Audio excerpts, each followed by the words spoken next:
Wala man tang mga, because me, then I would swear to the flag.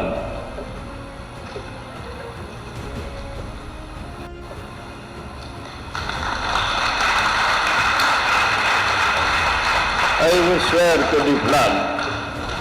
Above all, I will protect the people and remain to the Constitution. Alam mo,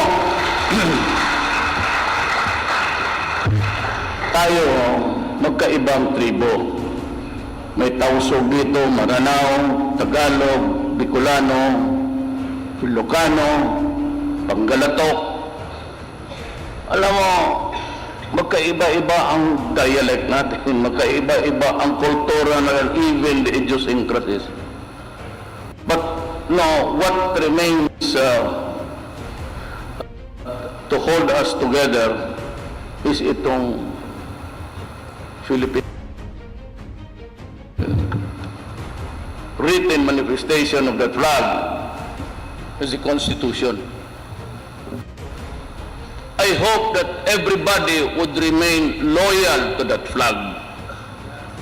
Kasi pag hindi, start to gagamitin niyo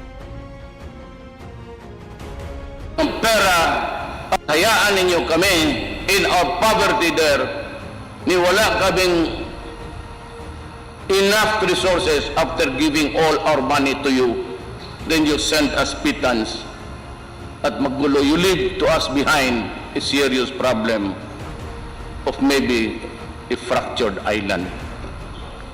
Akala ko ba, we love the Philippines.